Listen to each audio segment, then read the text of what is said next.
Welcome back to another episode of the Natty Teacher. I am, of course, your host, the Natty Teacher. Today, we got our pull session. Well, one of our two pull sessions. Our first pull session of the week, definitely more of a quote-unquote back thickness day. We got some back to start, and some rear delts, and then some biceps to end. Then we have some direct ab work as well today. So not in a huge rush. I do have probably have about an hour and 40 odd minutes to get my training in this morning before I gotta head back out.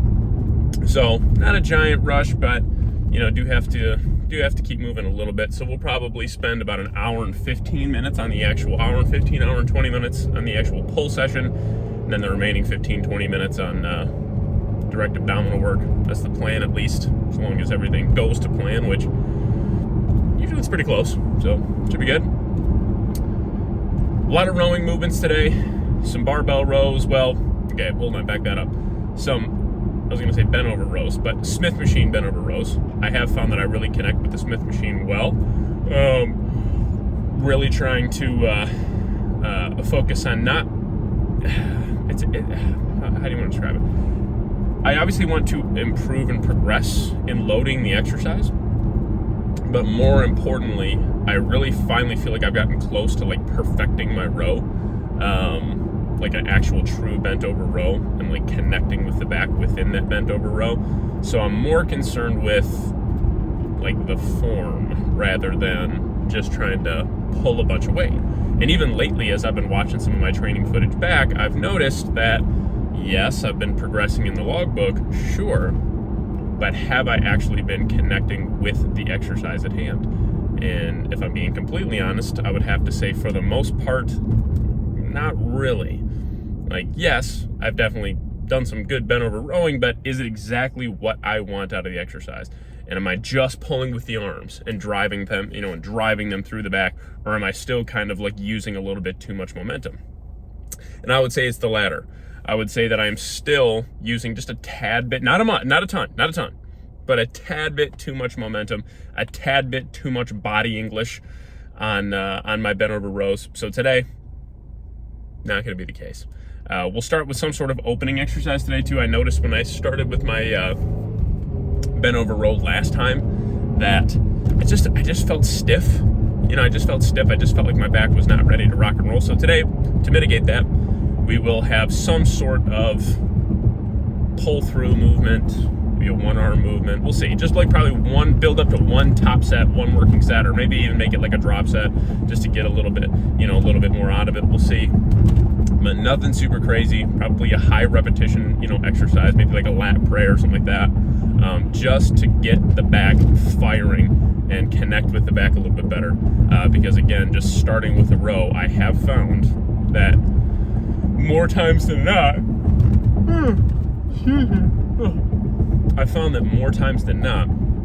trying to just jump right into a row can be difficult, and just connecting with that can be difficult. So it's not impossible, but for me, I'm going to start with something else just to get primed up a little bit, and then we'll jump into our row. So whatever exercise I select, again, most likely some sort of lat pull through, lat prayer variation. Top set of that coming at you right about now. Second attempt at the voiceover here. Did a complete voiceover a second ago, finished it up, and it did not save. I don't know why iMovie is tripping out on me, brother. Regardless, let's do this again. So we have some lat prayers to start. We are really focused on keeping those arms as straight as possible, but I do like to keep just a slight, and again, emphasis on the slight bend in the elbow. Nothing super crazy, but not completely straight arms, okay? It's gonna allow you to move a little bit more load, and also it's gonna really take a lot of tension off of your elbows, which is always a big plus. So we're allowing that bar to stretch at least to eye level, head level, maybe even slightly above, get that back nice and opened up and drive that weight down through the waist, or even you can picture driving down to like the middle of your legs, thighs, whatever works for you. I got pretty long arms, so usually my hands are driven towards kind of like the midpoint of my thigh, and they end up towards my waist. So worked up to one top set here to get everything opened up and firing, and keep it in that 12 to 20 rep range for that top set. Nice little stretch at the end here too. Then it has become one of my favorite rowing variations ever, man, because I finally feel like I've actually mastered this exercise. There's been times where I've used less weight than this, more weight than this, and I finally feel like I'm in a spot where I can progress whilst also really keeping my technique nice and tight. So we did 3 working sets of this chest supported row, 2 working sets at this particular top set weight, both between that 10 to 12 rep range, 10 to 13 rep range, something like that. So I'd keep both in that 10 to 15 rep range or so. And then we did drop the weight 10% off of that and did another set of, I think, 13. So in general, 3 working sets, all of which were in that 10 to 15 rep range. So felt really good. You can see here that I'm kind of hitting that reset button just for a quick moment. I felt like I had a little more in the tank, so we're going to push for it, get a couple more, really focus on that squeeze, and go from there. So again, 3 working sets total of this chest supported row. So felt awesome. Then some bent over Smith machine rows, but the only thing I did something different this week. Thank you, Justin Shire, for this one, and also Jared Rather. I've seen him do a few of these before. Elevated the feet quite a bit. The only thing I would change, and I did for my second working set here, is I did not bring the weight all the way to a dead stop on my second working set. Not that that's a bad thing, because you can see here I'm really just driving with the arms here. The back staying nice and bent over, elbows are driven through the back. Felt really good, but it made this near impossible. I felt like I lost some tension. So not near impossible, but on my second working set, I did stop just below the bottom, ended up rocking out a plate and a quarter for like 15. It felt much smoother, so we'll change that for next week. Definitely get a couple extra reps on that top set. Then some Meadows rows, made a few adjustments here. Looked back at the tutorial for this one because I felt like I wasn't super connected to it. So made sure I was doing it correctly, and it actually looked like I was not. So I made the adjustments necessary. And it felt really good. Great rhomboid builder, carries muscle builder. 2 working sets here. This was actually my second set. I believe we did a set of 12. I had done a top set of 14 where I kind of just wasn't connecting with it as much as I would have liked to. So made some adjustments and did another set there for 12. Then some machine rear delt flies, going up in weight about 20 pounds from last week. And the goal was to stay in that 10 to 15 rep range for this top set. And that's exactly what we did. We hit a top set of 10 here. And then I believe we did a following set of 8 to 10 with this one. Maybe it was a rest pause set of 10, something like that. I believe it was a rest pause set of 10 after this. And then, dropped the weight just under 10%. Did another third rest pause set there. Felt really good. So definitely starting to get where I'd like to be numbers wise, but still keeping that technique nice and tight. So that's cool. Then some Smith machine shrugs.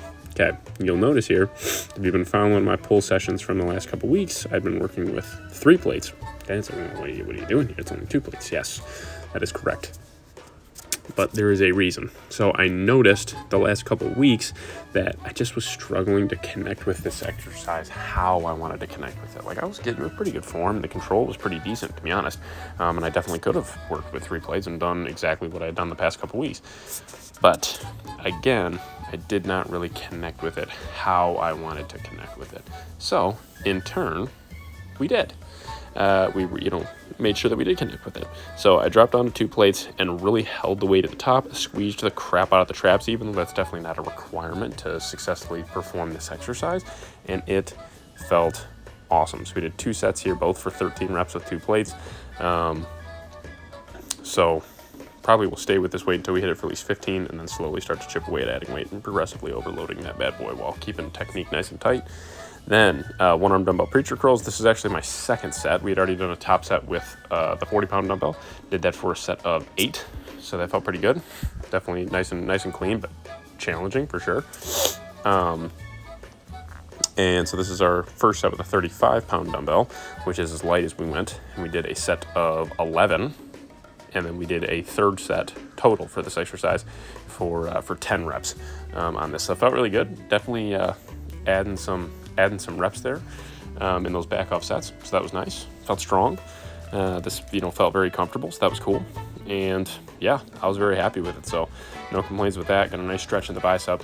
Had a ton of tension. I know this is kind of an older school movement here, but if it's not one that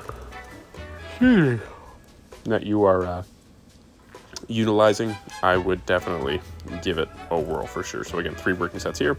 And then, like I was saying in my video yesterday, I had noticed that my forearms from some of my cable work, doing both cable exercises on Thursday, I noticed my forearms were getting a little bit too much fatigue.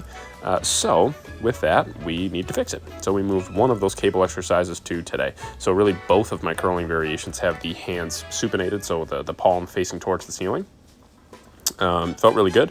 Great tension on this exercise for sure. We're using 60 pounds here. We have the pulley 1 notch up from the very bottom, and we're working within that 8 to 12 rep range. Again, I believe we had a set of 11, set of 9, and then a set of 8 after that. So for a 3 working sets. So felt good, felt nice and strong. It was a really good way to end this pull session for sure. Pull a session in the books. Great stuff, man. Phenomenal stuff.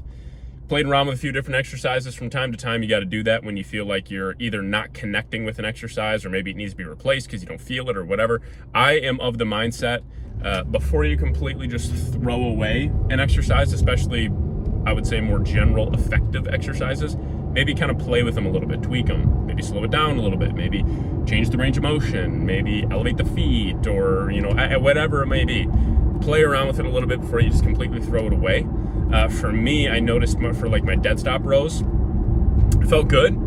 Definitely were, what I wanted to do, but I still didn't feel as much connection within the back musculature as I would have liked. So we tweaked it a little bit. We elevated the feet pretty hefty. I've seen multiple people do this. Jared Feather, Justin Shire, obviously Mike Israel with Jared Feather, it kind of coincides. But I've seen plenty of people elevate their feet like on a Smith machine row or even a barbell row and, really try to emphasize that stretch, get a nice full range of motion, keep constant tension on the back, and, make sure we're pulling the bar high enough to get a good squeeze, and really only use the arms to work the back. You know what I mean? Really only use the arms. So that's exactly what we were doing. It felt really good. It was a phenomenal session, man. 12 out of 10. Winner, freaking chicken dinner. Great stuff. Regardless, make sure you tune in tomorrow. We got our first leg session of the week, definitely more of a quad bias workout. I'm back to work tomorrow. I'm assuming if you're in the United States, the majority of y'all are back to work tomorrow as well. So enjoy the rest of your Labor Day. Enjoy getting back to work. Only a 4-day week, hopefully, unless you work on the weekends, but for me, only a 4-day week, so that's kind of nice. Good way to start the school year, man. Back-to-back 4-day weeks. That is a win for sure. Yeah, great session, great pumps. Felt absolutely full as a house at the end. Feel like, I did have a couple days this weekend where my diet was not off at all. But did have a couple, like all my meals were normal, but I did have a couple extra, little treats here and there. Had one off-plan meal, last week, all that kind of fun stuff. So regardless though, feels good to be back on track. Digestion seems to be reset at this point. Midsection seems tighter.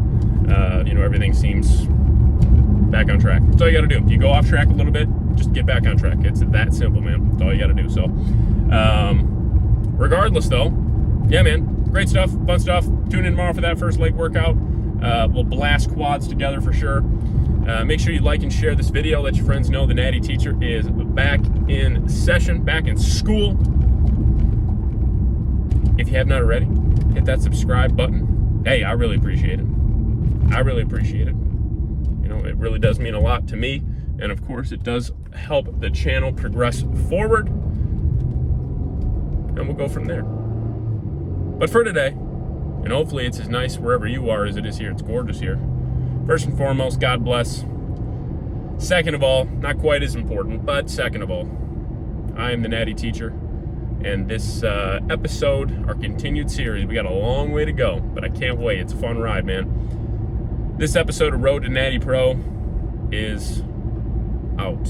I will catch y'all on the flippity flop.